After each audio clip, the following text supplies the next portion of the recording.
Welcome to Minding the Gap, a podcast brought to you by Behavioral Sciences of Alabama.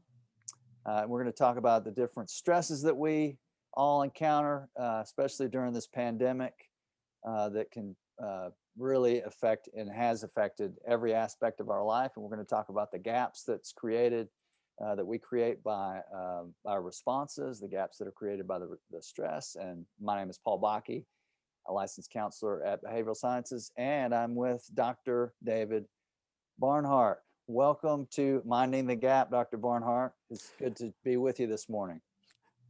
Thanks, Paul. One of the things that I've noticed is that I'm not getting as much sun as I need to get. So my face is really white on this screen, and it's probably because I really need to be out riding my bicycle more, and getting some sunshine. I don't know. This should be the opportunity, right? That's right. That is the opportunity. I've been out on my bike. We've talked about that before. I've been doing it a couple times a week with one of your old friends in my neighborhood. So, and you just join us anytime. You got it. I will do that. All right. So what we're going to talk about today, we've been talking about just different stressors. Pandemic's a big one. We've been talking a lot about our children, having to go through Zoom meetings and online school and the difficulty with that and the technical stuff. And kids aren't, a lot of times aren't responding very well to the online school kind of thing. It's creating frustrations for parents. So we talked about a lot about that. We talked about mindfulness last time, taking care of our own emotional and physical health, exercise, sleep, meditation kinds of things. And then my audio went out and you couldn't hear the last part of what I said, but must not have been very important. So here we are today. And today, Dr. Barnhart, I wanted to share a little presentation that kind of demonstrates the cycle that we've been talking about with when we're hit with stress. What happens? How does our body respond?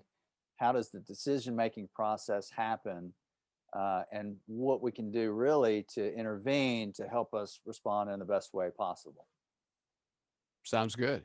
All right, so I'm going to share my screen and let me know if you can see this.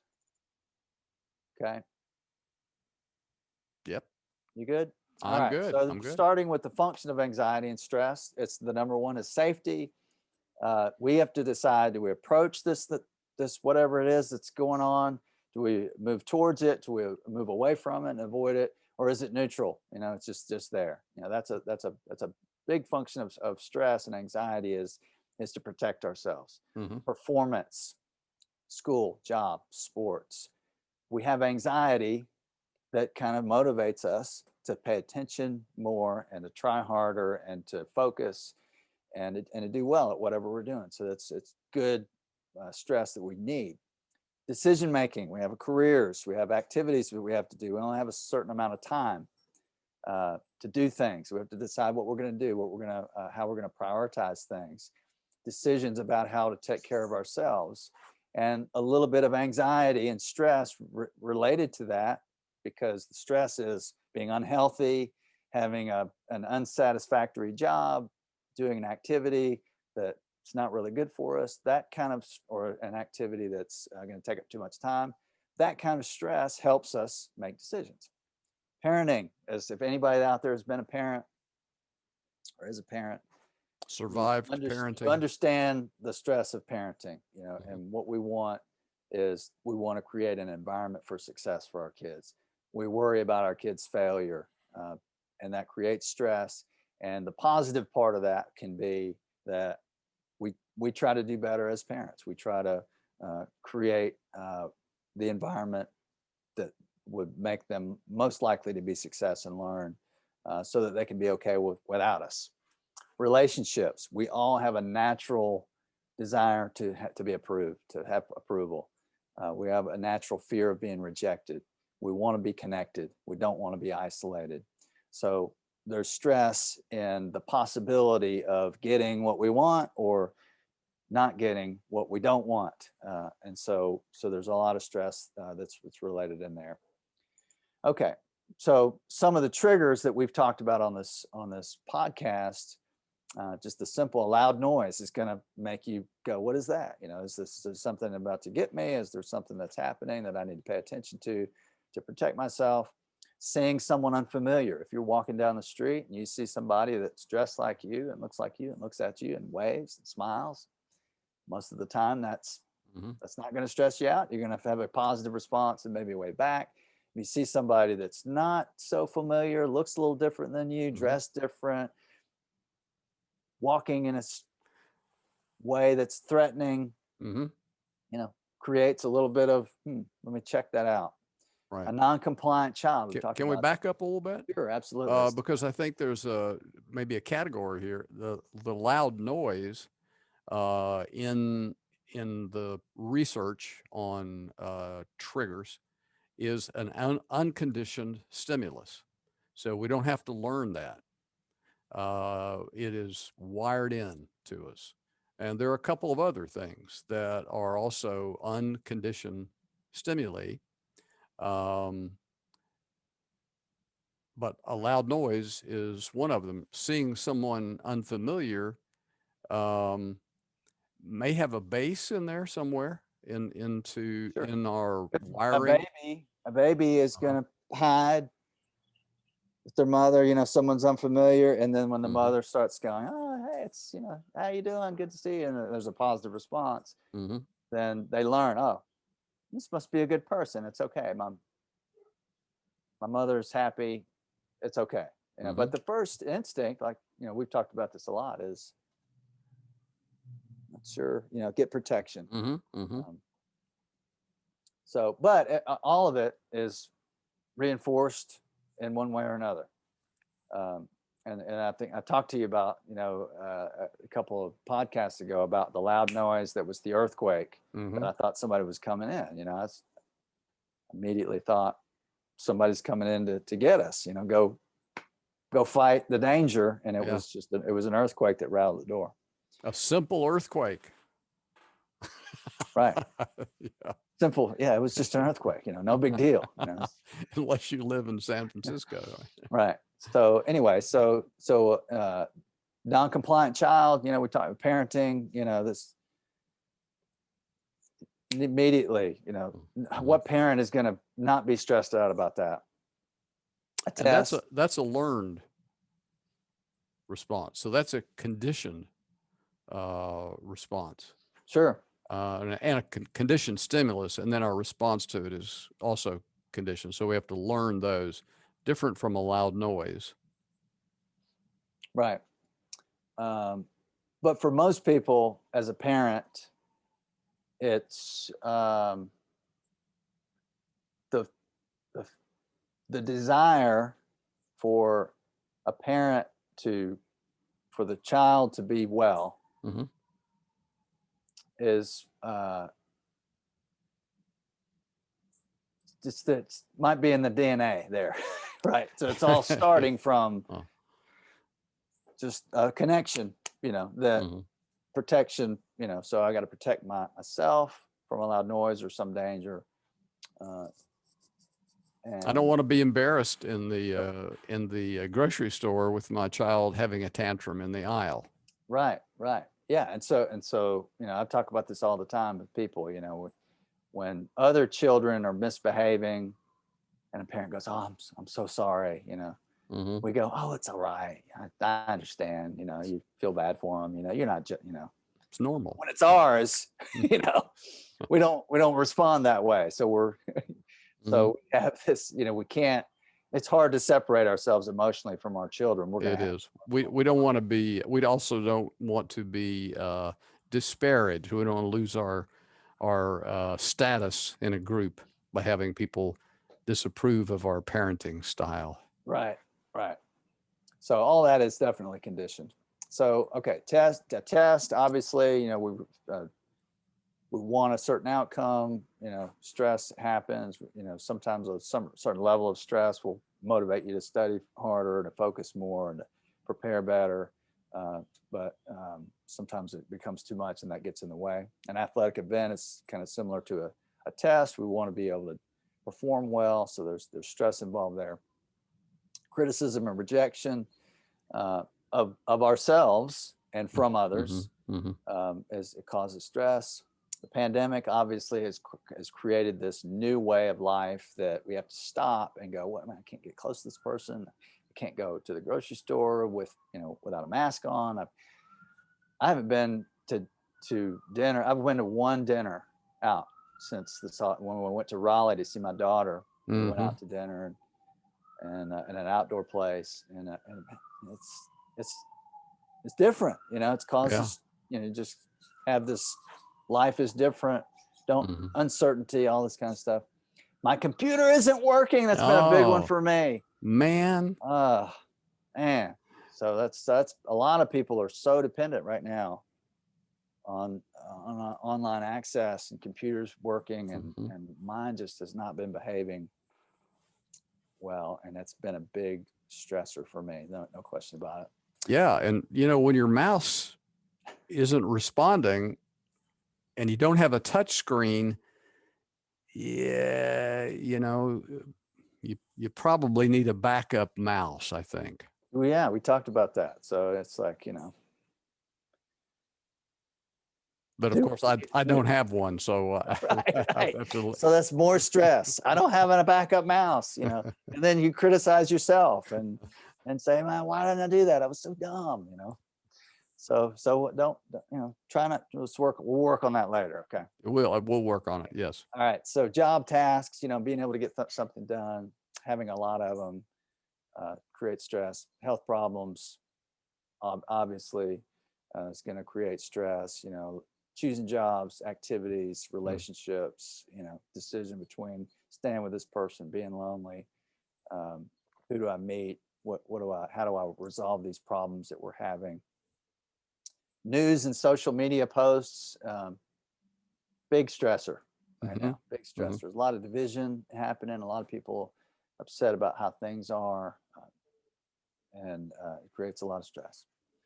And then the last thing is just mentioning is just threatened values. It's just the values that we believe in, that we've been learning and reinforcing over time based on our families and our communities and people we hang around, our friends, and just things that are important to us become threatened, and that causes stress. The justice is an example, equality, political views, religion, and we think about the national anthem with the sports, the kneeling, and then this is a symbol of America, and it feels like, so one person says, that threatens my value of respect, for my country and freedom and appreciation of that. And then for another person, it says, my freedom is threatened by, certain things within this system that they don't like. And so they're going to protest it and not do what everybody else does. And so is that right or wrong?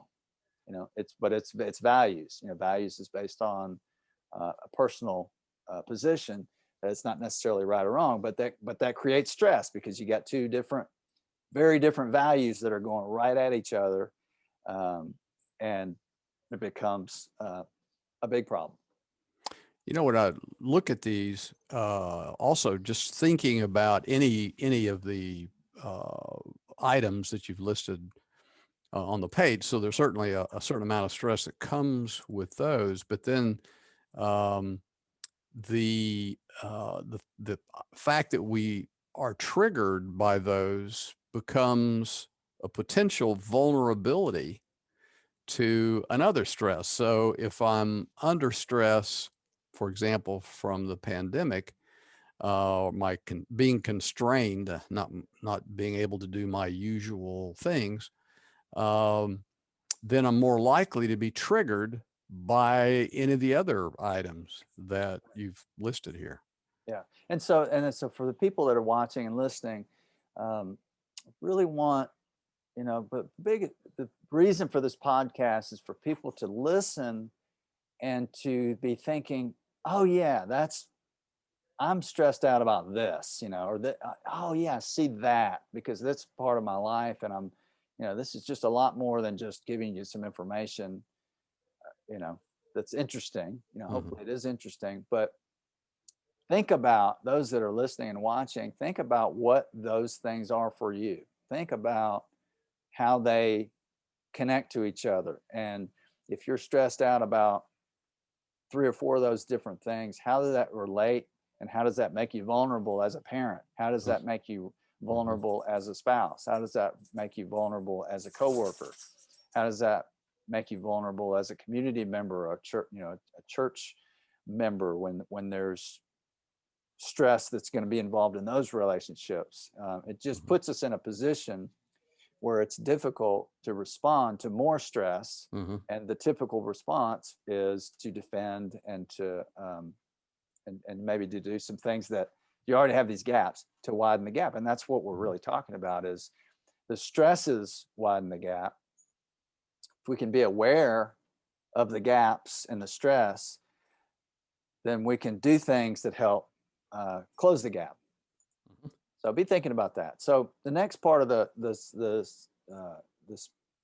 slide presentation is about what happens when we get it. What happens in our bodies, our 5 senses. So we have these relays that happen in our brains that communicates through our nervous system, and they're outside of our control. It's just our automatic. We have chemicals released: cortisol, epinephrine, and adrenaline. Higher heart rate, respiration gets increased, maybe get sweaty, and we have this physical feeling of several different things that most of them are kind of unpleasant.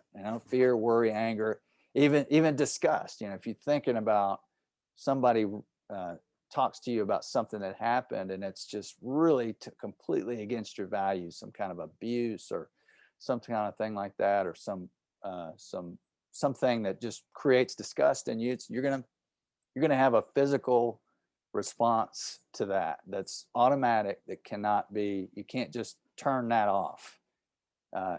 It's just going to happen. Yeah, it's probably been learned, what we would call a conditioned response, and maybe we should always say a learned response. Conditioning may be it's not an everyday term that we use, but that's what it really means. Really, it's a learned response. Right. The loud noise, not learned. Not learned. But all of those other things. Yeah.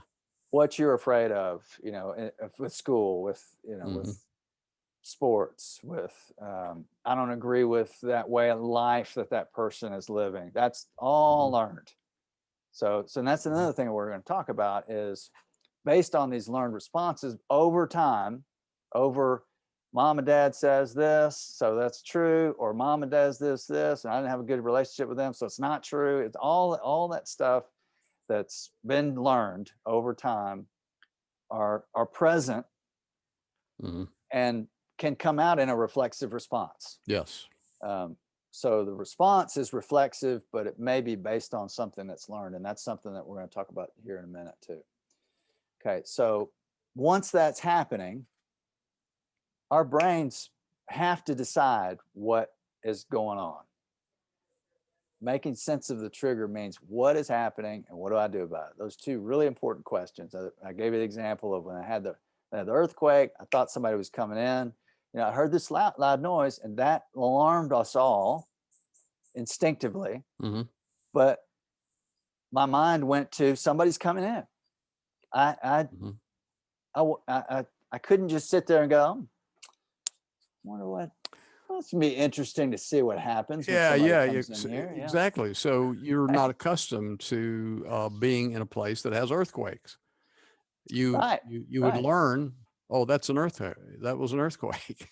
Right, and I associate it because I've heard people burst through a door before. I've heard that noise before, and that sounded just like that. Yes. So my mind says somebody's bursting through it, and what do I do about it? Sit here, or go meet it? And it was like immediately just. I can go and think about exactly my thought process, what was going on at the time. And I was wrong. It was an earthquake. Thank goodness. It was just an earthquake. Goodness, right. And so we can really go, gosh, It's an earthquake, and I can relax now. After I've done, and that's the kind of thing that's happens, is that we need to respond to those things in case there's danger. But what happens is we respond in some kind of big way that's not helpful when there isn't danger. When we're going on a learned response where somebody doesn't agree with us, or a parent or our child isn't doing what they're supposed to be doing in the Zoom meeting and so forth, that we've over time we've learned that we've got to respond big to this and make that stop. And our Yes. response sometimes, just makes it worse. But part of the instinctual part of it. And yes, and it's so fast.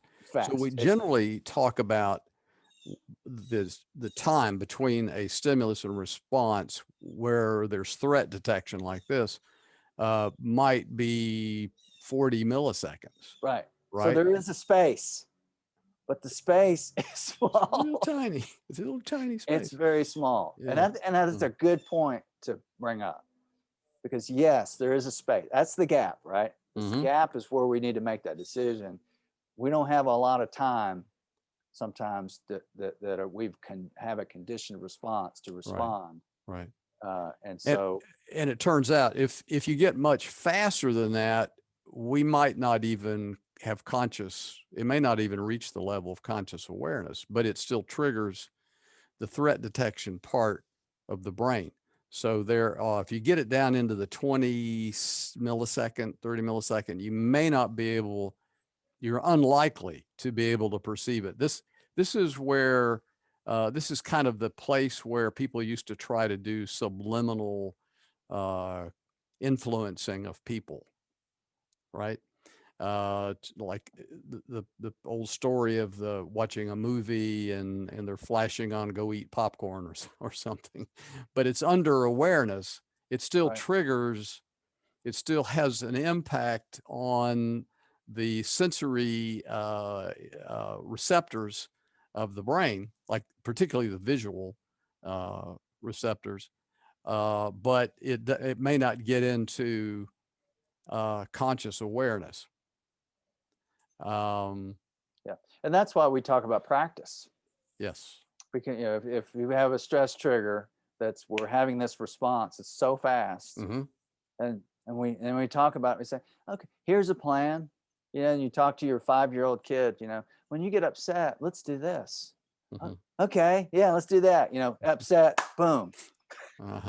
Well, we talked about it. Yeah, I told you about this. Too fast for them. It's too fast for us. It's too fast for us many times. Yes. So being able to go, okay, let's practice. Can I play with my Legos now? No, not right now. Practicing starting to get upset and then going, well, okay, Mom, Exactly. maybe later. Yeah, maybe later, This is a challenge. They practiced it. So then that's in their conscious experience to be able to do the correct thing, because instinctively, based on reinforcement.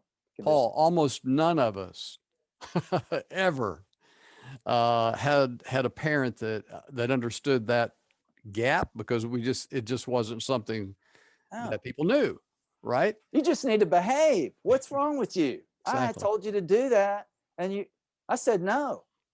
My dad said no, and I didn't, do this, and right. All that's true. Yeah, right. All that's true. I wouldn't do that. All that's true. Then your experience as a parent, whatever it is, kid doesn't care about that. Yeah. They're going, check out. Isn't it interesting? So we don't get any practice being trained in how to teach somebody to respond differently to a trigger. About the only place that you get that is in sports. Yeah. And you run the play over and over again. That's right.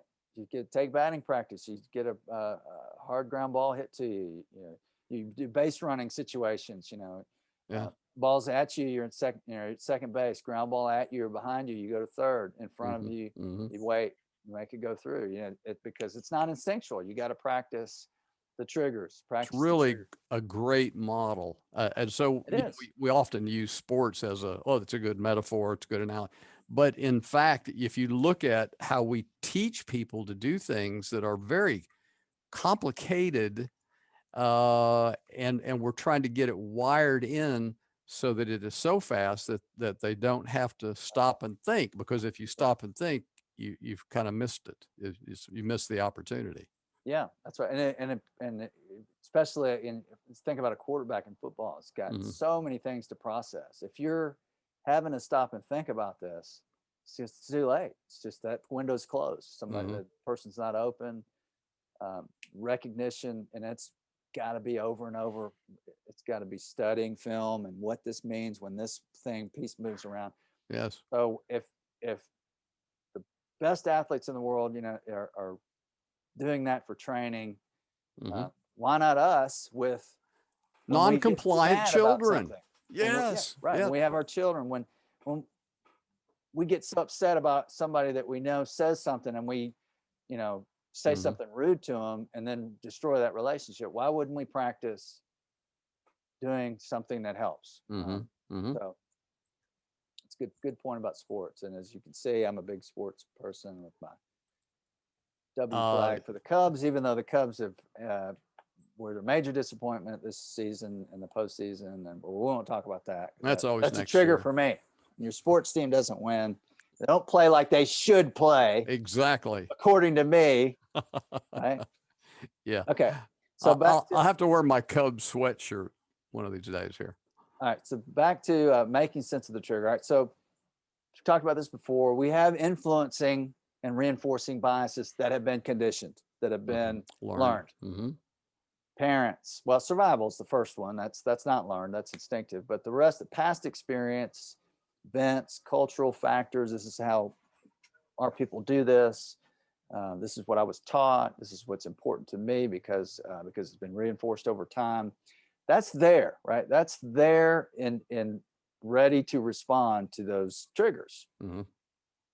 What our friends say, one of the things that's very important is social influence is the most influence that we have in our lives. You think about the child who is taught, we be respectful to people, we don't bully people, we do this, I'll never do that, right?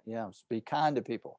And then every elementary school or middle school has a situation where one kid is ostracized and they're made fun of for whatever it is, and three people who are good kids, otherwise they start doing it, and then the kid that would never do that is making fun of the kid and just doing the same thing, because everybody around him who is a friend who I like is telling me it's okay to do this in this moment. And then they go home and their parents, I cannot believe you did that. And they're just like, everybody else is doing it. I'm so sorry. Yeah. But that's how it happens. There's no reasoning. It's automated. And my people are doing this. It's what I'm supposed to do. Drug use, same thing. You hang around these people. Oh, I guess it's okay. Maybe that thought of never using maybe that was just a kid thing. Maybe it's okay. All those kind of values can kind of go out the window pretty quickly. If you're around people that you like and you get along with or doing something, it's just easy to fall into that. We talk about that definitely all the time. So yes. that's a big influence. And then just past responses and past coping mechanisms. I tend to, if there's comes some kind of threat of danger, fear, or something like that, my coping skill over time has been, it's going to be all right. It's going to be okay. That's just how I cope. Some people go, worry, oh my gosh, this is going to be, it's just my instant protection that I've kind of conditioned myself to do over time. And sometimes that's good. Sometimes that's why some people say, oh, it's, kind of easy to be around you, kind of laid back, and, and you don't really get too upset about stuff, and then sometimes I need to be, pay more attention to it because it is negative. It does need more attention. So they can go either way. Those kinds of things can go away. You can respond too big, and you can respond too, minimally, just as an avoidance protection. But those are all conditioned and reinforced over time. How we doing on time? Well, we're coming right down to the end of our time frame. So maybe if we could summarize it. Okay, well, let me get into this, okay? Mhm. Because what we're really talking about is that instant judgment. Mhm. We make it up because we don't have all the information. Make up somebody's coming in the door. It's really an earthquake. Make it up because we need to protect something, right? So we go to the door rather than waiting. We have built up a belief system based on experience, and we have these non-conscious biases that have been learned over time.